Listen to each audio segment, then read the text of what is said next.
A series of paintings known as The Crying Boy features a young child with big, sorrowful eyes that instantly connect with viewers.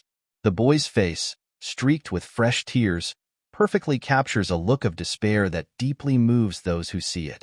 These paintings were designed to evoke strong emotions, and they did just that. The Crying Boy series became famous in the UK and other parts of the world, with thousands of prints sold and displayed in homes and businesses. However, strange and frightening events started happening around these paintings, leading many to believe they were cursed. Rumors spread that the curse was so evil it harmed the subjects and creators of the paintings, and brought misfortune to anyone who owned a print. Skeptics offered different explanations, suggesting the events were coincidental or exaggerated by the media to sell more papers. Opinions vary widely on this topic, from urban legend and cursed myth to media hysteria. Consider these 10 unsettling facts about the Crying Boy paintings and decide for yourself if you believe in the curse. The Crying Boy paintings were signed by Giovanni Bragolin, but this name was a pseudonym. The real artist was a Spanish painter named Bruno Amadio, who sometimes used the name Franquet Seville. Amadio was a mysterious figure in the mid-1900s. He created over 60 portraits for his Crying Boy collection between the 1950s and 1980, which were then mass-produced and widely distributed. The prints became very popular, with over 50,000 copies sold in the UK alone. The Crying Boy series was Amadio's only successful work. However, this success was bittersweet, as the paintings, showing horror, suffering, despair, and longing, led to troubling rumors. Some people wondered if Amadio had intentionally frightened and terrified the children before painting them. A few even went so far as to compare Amadio to the devil. Amadio claimed that one of his paintings featured a little street urchin he encountered in Madrid in the 1960s. This boy, a mute orphan with a sorrowful expression, immediately captured Amadio's attention. As Amadio was painting the child, a Catholic priest approached and issued a stern warning. The priest explained that the boy, named Don Bonillo, had fled after witnessing his parents die in a fire. Since then, mysterious fires seemed to follow the boy wherever he went, earning him the nickname Diablo, which means devil. Despite the priest's warning, Amadio chose to ignore it and adopted Don Bonillo. He took the boy home and painted the Crying Boy series. The close bond between the painter and his favorite subject ended abruptly when Amadio's studio and apartment mysteriously caught fire. He lost everything in the blaze, which left him devastated. Remembering the priest's warnings, Amadio blamed the boy for starting the fire and expelled him from his home. He never saw Don Bonillo again. Things got worse for Amadio as rumors of the Crying Boy painting's curse spread across Europe. His fame turned to infamy, and people began to view him as a bringer of bad luck. No one wanted to look at his paintings anymore, much less commission new work from him. Sadly, Don Bonillo's life ended as it had begun, in a blaze. In 1976, police responded to a car crash on the outskirts of Barcelona. The car had exploded after hitting a wall, and the driver was found burned beyond recognition. He was the only one in the car. When officers searched the glove box, which had survived the fire, they found part of a driver's license. The name on the license revealed the victim to be Don Bonillo. For many, the fiery nature of his death reinforced the belief in the Crying Boy curse. The first reported house fire involving the Crying Boy painting occurred in 1985 at the home of Ron and Mary Hall in Rotherham. The fire destroyed everything on the first floor of their terraced council home, except for one item: a print of the Crying Boy that hung on their living room wall. During the fire, the painting fell face down and was only slightly charred. Although the fire was caused by an overheated chip pan, the couple believed the painting was cursed and blamed it for the destruction of their home. The Halls were not alone in their belief. Similar fires followed, affecting homes and even a pizza parlor, with each incident leaving behind an undamaged Crying Boy painting. Despite the fires starting from typical causes, the presence of the painting led to theories of a curse.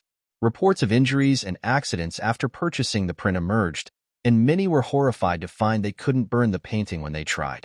Fire service investigations attributed the house fires to discarded cigarettes, overheated chip pans, and faulty wiring. Firefighters believed these incidents were due to human carelessness rather than a supernatural curse. Alan Wilkinson, a fire station officer in Rotherham, personally documented 50 fires where the crying boy paintings remained intact. Although skeptical, Wilkinson couldn't explain why the artwork survived the flames. His wife had a whimsical theory, saying, "I always say it's the tears that put the fire out." Despite his disbelief in the curse, Wilkinson was not entirely free from superstition. When offered a framed print of the crying boy upon his retirement, he politely declined. The widespread panic eventually prompted Chief Divisional Officer Mick Riley of the Yorkshire Fire Service to issue a statement to debunk the curse. He explained, "The reason why this picture has not always been destroyed in the fire is because it is printed on high-density hardboard, which is very difficult to ignite." His statement did little to convince the public. The fact that the paintings depicted different children and were created by various artists also failed to quell the fears. On September 4, 1985, the crying boy paintings became the subject of 6 weeks of news coverage, starting with an article titled "Blazing Curse of the Crying Boy," published on page 13 by the British tabloid The Sun. The article detailed the harrowing experience of Ron and Mary Hall, recent victims of a house fire. A follow-up article on September 5 shared more terrifying stories from readers who claimed to be victims of the curse. In addition to fires, injuries, and deaths, some readers reported supernatural occurrences, such as seeing the print sway from side to side on the wall or finding it back in place after being destroyed. The Sun also claimed that firefighters believed in the curse, despite the fire service's conflicting statements. Captivated readers quickly spread awareness of the crying boy curse. The Sun fueled the hysteria with additional sensational articles. By the end of October, panic had reached an all-time high, and many people turned to The Sun for answers. The Sun's editor, Kelvin McKenzie, often credited with creating the crying boy curse, declared, "Enough is enough, folks. If you are worried about a crying boy picture hanging in your home, send it to us immediately. We will destroy it for you. And that should see the back of any curse." Soon, the Sun's Bouverie Street office was overwhelmed with crying boy paintings, stacked 12 feet high in the newsroom, spilling out of cupboards, and completely filling an interview room. About 2,500 prints were sent in by readers. Mackenzie had to find a way to destroy all the paintings and decided to burn them in a mass bonfire near the River Thames. On Halloween, in a highly publicized event supervised by the fire brigade, the paintings were burned. The Sun ran an article with the headline, "Crying Flame," claiming that the curse was finally broken. They included a reassuring quote from a police officer present at the event. "I think there will be many people who can breathe a little easier now." After the mass bonfire, talk of the curse quieted down but never completely disappeared. British writer and comedian Steve Punt later investigated the Crying Boy series in a BBC Radio 4 production called Punt Pie. Punt bought a crying boy picture and experienced several inexplicable delays on his way to his destination before attempting to burn the print with construction researcher Martin Shipp. The two men discovered that, aside from the string, the artwork didn't really burn. Punt and Shipp theorized that a fire-retardant varnish had been used. Their test also explained why the string holding the painting on the wall would burn, causing it to fall face down on the floor. Another investigation suggested that Amadio's use of a compression board could also make the painting difficult to burn. Despite numerous attempts to disprove it, the belief in the crying boy curse persists, evolving into a widely recognized urban legend that now encompasses paintings by various artists. Esoteric theories suggest that when an artist creates a portrait, a part of the subject's soul may be captured on canvas or paper. Legends and lore speculate that cursed paintings, possibly influenced by dark magic, could hold a connection to the subject's life or emotions.